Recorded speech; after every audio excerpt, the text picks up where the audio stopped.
TV nine వస్తున్నారన్నారు.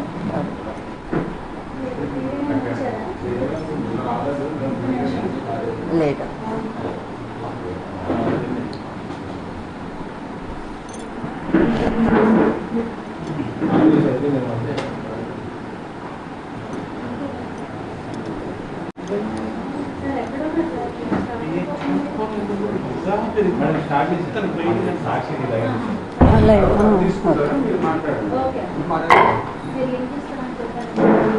Water bottle సరే.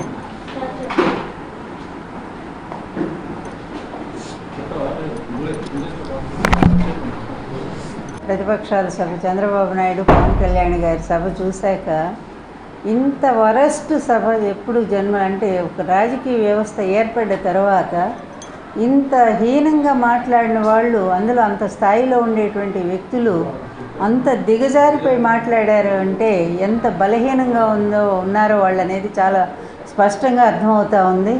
అందులో తొక్కేస్తాము, ఏం పాతాళాన్ని తొక్కేస్తాం. ఎందుకంటే ఏదో అంటారే, ఒట్టిగొడ్డు కరుపులు ఎక్కువ అని తెలుగులో ఓ సామెత ఉంది. ఏమి పాలు ఇవ్వలేనప్పుడు అది ఓరికి అరుస్తూ ఉంటుంది.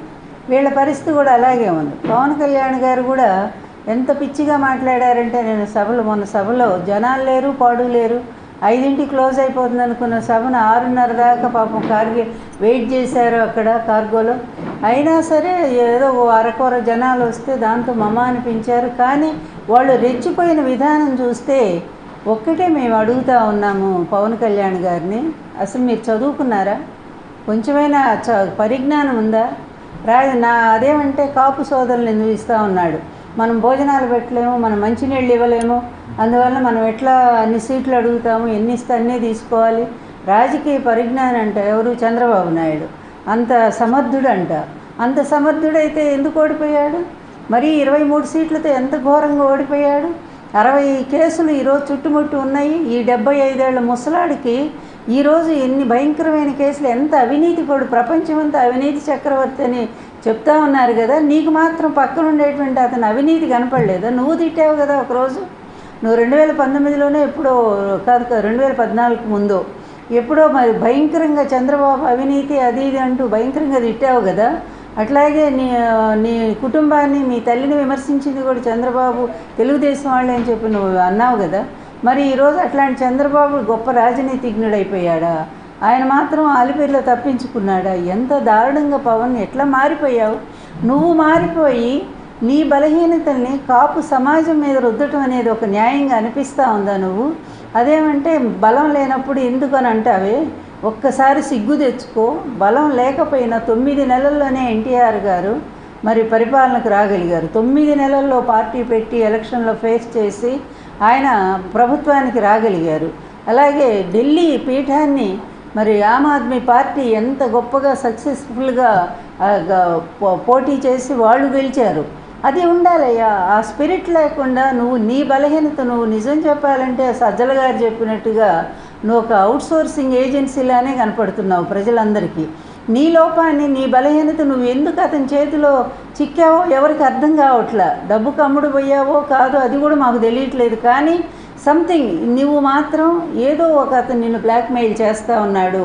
నీ బలహీనతను ఏదో తను పట్టుకొని నిన్ను అట్లా చేతులు గుప్పెట్లో పెట్టుకొని ఈరోజు ఎలా ఆడిస్తాలా.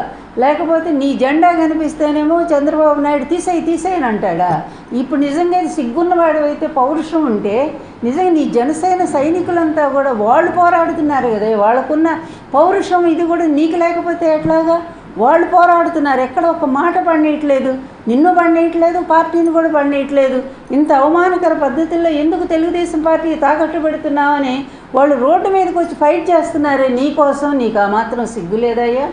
వాళ్ళకున్నటువంటి పౌరుషం, ఆత్మాభిమానం నీకు లేదా? ఇక నీ జాతిని నువ్వు ఈసడించి మాట్లాడుతూ ఉన్నావే. ఎప్పుడైనా కాపు జాతి కోసం నువ్వు ఏ ఒక్క రోజైనా కరోనా లాంటి కష్ట సమయంలో నువ్వు మరి కోట్లు అప్పుడు సంపాదిస్తూ ఉన్నావు కదా సినిమా నటుడిగా. ఇలాంటి కాపుల కోసం నువ్వు ఒక్క రూపాయి ఖర్చు పెట్టావా? నువ్వు పోనీ నీ బాసు 14 సంవత్సరాలు ఈ రాష్ట్రాన్ని లూటీ చేశాడు కదా, 14 సంవత్సరాలు ముఖ్యమంత్రిగా చేసి మొత్తం లూటీ చేసి 2 ఎకరాల పెద్ద మనిషి ఈరోజు 6 లక్షల కోట్లకి ఎగబాకాడే, ఇదంతా అవినీతి కదా, నీ కళ్ళకు కనపట్లేదా? అందులో నీకు ఎంత షేర్ చేస్తున్నాడో మాకు తెలియదు దాని గురించి, ఎందుకంటే ఇవన్నీ చాటుమాట వ్యవహారాలు కనుక. కానీ పబ్లిక్గా ఈరోజు కేసులు బట్ట బయలు చేస్తూ ఉన్నాయి కదా, అతని అవినీతి మీద 18 కేసులు స్టేలు తెచ్చుకొని బయటకు వచ్చాడు కదా, అందులో నేనేసిన కేసు కూడా ఉంది కదా. ఇన్ని ప్రత్యక్షంగా ఉన్నా కూడా నువ్వు నమ్మవా అతని గురించి? అంటే నువ్వు అతని చేతిలో ఎలా బందీ అయిపోయావో, ఎలా చిక్కిపోయావో అనేది చాలా స్పష్టంగా అర్థమవుతుంది. అది ఏ బలహీనత లేకపోతే ఏ విధంగా నువ్వు అతని చేతిలో చిక్కావు అనేది కొద్ది రోజులు అది కూడా బయటకు వస్తుంది. కానీ నువ్వు చిక్కి అతని చేతిలో నువ్వు ఈరోజు కాపు జాతిని అవమానం చేస్తున్నావు. ఇది మాత్రం ఎవరు క్షమించరానటువంటి విషయం. నీ బలహీనతని జాతి మొత్తానికి ఎలా ఆపాదిస్తావు? ఏమి 24 సీట్లు తీసుకుని నువ్వేదో పెద్ద గొప్పగా భావిస్తూ అతను మనకి ఇచ్చాడు కాబట్టి మనం నిలబడ్డామంటావే. పక్కనుండి ప్రతి ఒక్కడు కూడా పార్టీ పెట్టిందని ధైర్యంగా పోరాడతాడు. జగన్మోహన్ రెడ్డి గారు ఎప్పుడు పెట్టారు ఏ పార్టీ? 2011లో పెట్టారు. 2014 ఎలక్షన్స్, అందులో 16 నెలలు అయిపోయి జైల్లో పెట్టారు. జైల్లో పెట్టినా కూడా వచ్చి నిలబడి జైలు నుంచి వచ్చి కూడా ధైర్యంగా పోరాడలేదా? 175 సీట్లు పోటీ పెట్టలేదా? నీలాగా 5 సీట్లు 10 సీట్లు అనుకుంటూ ఎవరిని అడుక్కోలేదే, ఎవరి పొత్తుల కోసం ఆయన వేచి చూడలేదే. ఆయనంతటా ఆయన ధైర్యంగా నిలబడ్డాడు. 175 సీట్లు పోటీ పెట్టాడు. కేవలం 1.5% తేడాతో మాత్రమే ఓడిపోయాడు. అయినా 67 మంది ఎమ్మెల్యేలని 8 మంది ఎంపీలని గెలిపించుకున్నాడంటే అది గట్స్ అంటే. లీడర్ క్వాలిటీ అంటే వాళ్ళని చూసి నేర్చుకో. నువ్వు ఎట్టాగు లీడరు కాదు, నటుల్లాగా సినిమాల్లో నటిస్తావు, మళ్ళీ ఇక్కడికి వచ్చి బయట కూడా నటన చేస్తానంటే అది ఎట్లా కుదురుతుంది? ప్రజలేమన్నా అమాయకులు అనుకున్నావా? ఆత్మాభిమానం ఉండే కాపు జాతి నిన్ను ఎప్పుడో బహిష్కరించింది. నువ్వు చంద్రబాబు నాయుడు తాకట్టు పోయావనేది ఈ జాతికి ఎప్పుడో అర్థమైపోయింది. అందుకని నీ సభలో కూడా జనాలు కరువైనటువంటి పరిస్థితి.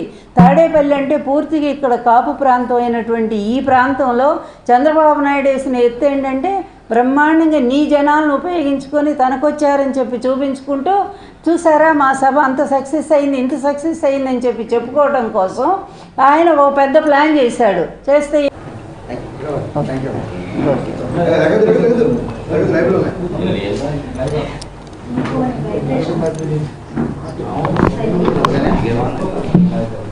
లేదు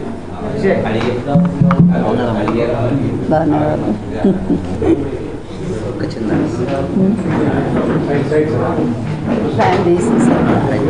ఒక చిన్న అంటే 5 minutes ఇంటర్వ్యూ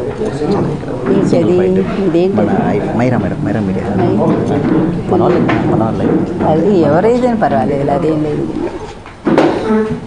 ఇది లేట్ వచ్చారా? తీసుకున్నారు?